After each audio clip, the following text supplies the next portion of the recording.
जय श्री कृष्णा दोस्तों।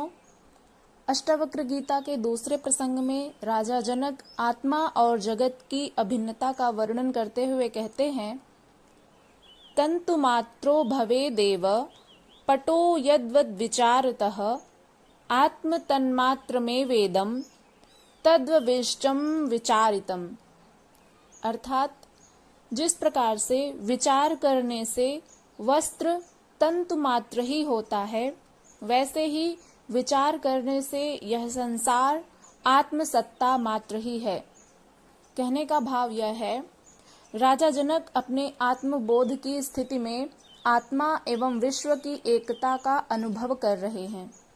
इसे वे एक उदाहरण द्वारा स्पष्ट करते हैं कि जिस प्रकार से वस्त्र दिखाई देता है लेकिन वह तंतुओं से बना है, तो वस्त्र का जो मूल है वह तंतु ही है जिनसे वस्त्र बना होता है। बिना तंतु के वस्त्र नहीं हो सकता। इसी प्रकार आत्मा रूपी तंतु से यह विश्व बना हुआ है, फिर यह विश्व इससे भिन्न कैसे हो सकता है? अर्थात आत्मा और जगत एक ही हैं। आत्मा से ही इस जगत की उत्पत्ति होती है, वे अलग अलग नहीं हैं।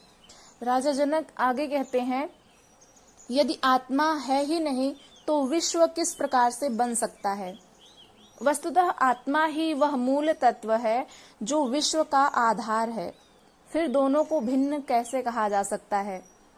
वैज्ञानिक इस मूल तत्व को विद्युत कहते हैं, किंतु विद्युत तो जड़ शक्ति है एवं आत्मा चैतन्य। यह विद्युत भी चैतन्य आत्मा की ही शक्ति होती है। कुछ लोग यह मानते हैं कि यह संपूर्ण सृष्टि एक पावर से चल रही है, कोई एक ऊर्जा है, कोई एक शक्ति है जो इस समस्त सृष्टि को संचालित करता है।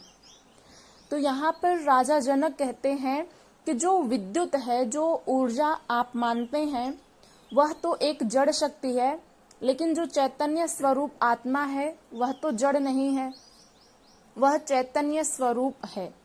इसलिए यह जो विद्युत है वह भी आत्मा, जो चैतन्य स्वरूप आत्मा है, उसी की ही शक्ति है, वह विद्युत। मूल तत्व विद्युत नहीं है, चैतन्य आत्मा ही मूल तत्व है एवं उसी का यह सारा फैलाव है। आत्मा से ही यह समस्त सृष्टि उत्पन्न हुई है।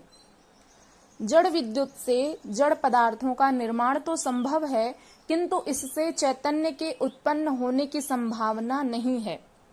जिस प्रकार से जड़ विद्युत से जड़ पदार्थों का ही निर्माण हो सकता है, लेकिन उससे चैतन्य स्वरूप आत्मा निर्मित नहीं हो सकती, ठीक उसी प्रकार से यह जो चैतन्य स्वरूप आत्मा है, उसी से इस समस्त सृष्टि की उत्पत्ति होती है। चैतन्य स्वरूप आत्मा से आप जड़ पदार्थों की उत्पत्ति तो मान सकते हैं, लेकिन यदि कोई जड़ वस्तु है तो उससे चैतन्य आत्मा की निष्पत्ति या उत्पत्ति आप नहीं मान सकते। आगे वे कहते हैं, यथैवक्षुरसे कृप्ता तेन व्याप्तैव शर्करा तथा विश्वम मयि कृप्तम मया व्याप्तम निरंतरम। अर्थात जिस प्रकार से ईख के रस से बनी हुई चीनी या शर्करा ईख के रस में ही व्याप्त है, वैसे ही मुझसे बना हुआ संसार मुझ में भी व्याप्त है। इसको अच्छे से समझिएगा। राजा जनक एक बहुत ही सुंदर उदाहरण दे करके जगत एवं आत्मा की अभिन्नता को स्पष्ट करते हैं। इस श्लोक में वे कहते हैं कि जिस प्रकार से ईख या गन्ना, उसके रस से जो चीनी बनती है, तो वह उस रस में व्याप्त अवश्य है, नहीं तो वह बनती कैसे? जो चीनी हम लोग खाते हैं वह पहले तो गन्ने के रस में व्याप्त थी, गन्ने के रस से ही वह चीनी निर्मित होती है। तो यदि वह चीनी उस रस में नहीं होती तो उसकी उत्पत्ति रस से संभव ही नहीं होती। अब आप लोग समझ पा रहे होंगे कि जो अभी अभी हमने पढ़ा कि जड़ पदार्थ से आप चैतन्य स्वरूप आत्मा की निष्पत्ति नहीं मान सकते, क्योंकि जड़ में वह चैतन्य स्वरूप आत्मा विद्यमान नहीं है, लेकिन चैतन्य स्वरूप आत्मा में वह जड़ शक्ति को उत्पन्न करने की शक्ति होती है। इसलिए आत्मा से यह समस्त जगत निर्मित होता है, न कि इस जगत से आत्मा की निष्पत्ति होती है। ठीक इसी प्रकार से जैसे गन्ने के रस से चीनी का निर्माण होता है, क्योंकि चीनी जो है वह पहले से ही गन्ने के रस में व्याप्त होती है। इस कारण से जैसे चीनी में जो मिठास है वह उस रस की मिठास होती है। जिसे इस रस का ज्ञान नहीं है वे ही इसे चीनी, मिश्री, गुड़, मिठाई आदि को भिन्न भिन्न मानेंगे, उनमें अभिन्नता नहीं देख पाएंगे, उन्हें एकत्व का बोध नहीं होगा। वे कहेंगे चीनी, गुड़, शक्कर आदि के रूप, रंग, गुण भिन्न भिन्न हैं, फिर वे एक कैसे हो सकते हैं।